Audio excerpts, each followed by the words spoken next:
Oi, gente, a paz. E aí, como é que vocês estão? Pastor Samir aqui com vocês. Espero que seja tudo bem com vocês aí. Mais um dia para mais um vídeo.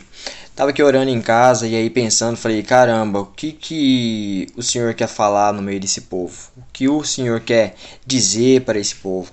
E eu fiquei pensando aqui, falei, meu Deus do céu. E aí já fiz minha leitura bíblica, já li meu devocional, orei, eu fiquei pensando, falei, meu Deus, o que dá para falar? O que o Senhor quer conduzir nesse lugar? E aí me veio uma reflexão muito forte. Mateus no capítulo 4 vai dizer acerca de que o Espírito Santo levou Jesus para ser tentado pelo diabo. Olha que interessante. O Espírito Santo levou Jesus para ser tentado pelo diabo. No capítulo 3, no capítulo anterior de Mateus, é quando Jesus é batizado. No momento que ele é batizado, abre-se o céu, desce uma pomba em forma do Espírito, e aí eis que uma voz no céu fala: eis o meu filho amado, a quem eu tenho prazer. Naquele momento, o diabo teve a revelação de quem é o Jesus. Falou assim: então é esse. Esse é o Filho de Deus. Esse é o Filho que desceu, que veio.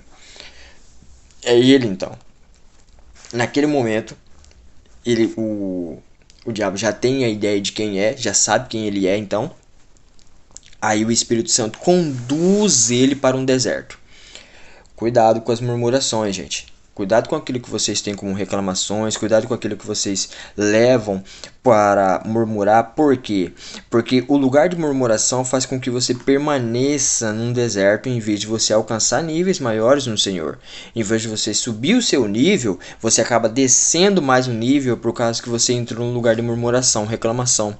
Então, uma coisa que pode ser se cumprida de uma forma mais rápida, tranquila, apesar que deserto não tem nada de tranquilidade, mas uma coisa que pode ser mais com mais agilidade, você acaba atrasando ou então atrapalhando o processo de aquilo que você está passando.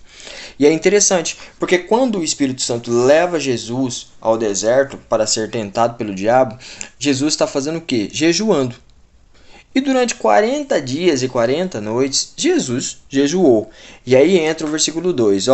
Depois de jejuar 40 dias e 40 noites, teve fome. Presta atenção. O tentador aproximou-se então dele e disse: se tu és o Filho de Deus.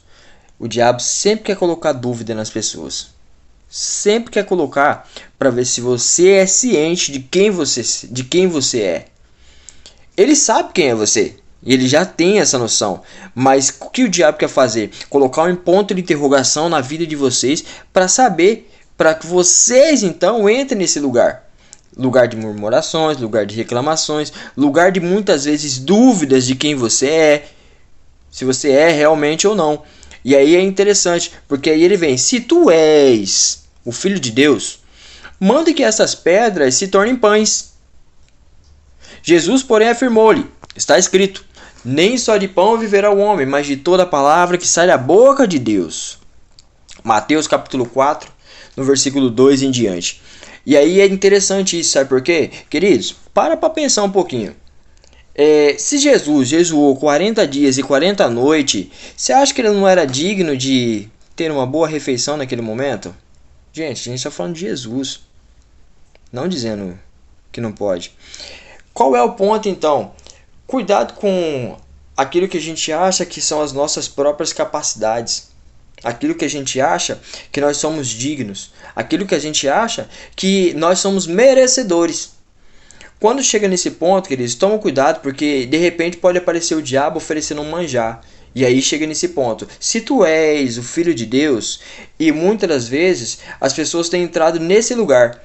Também, por achar que é filho de Deus, pode fazer todas as coisas. E não é bem assim. E aí a gente coloca as nossas próprias capacidades na frente, esquecendo de qual é realmente a vontade do Senhor. Esquecendo o que o Senhor está nos preparando diante de tudo isso.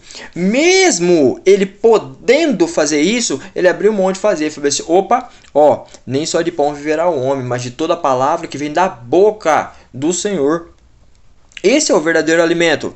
O verdadeiro alimento não é você estar preocupado com o que você vai comer, mas o verdadeiro alimento é aquele que você recebe da vontade do Senhor. E você recebendo a palavra que é a vontade do Senhor, a gente se mantém firme em postura e se cumprindo um propósito.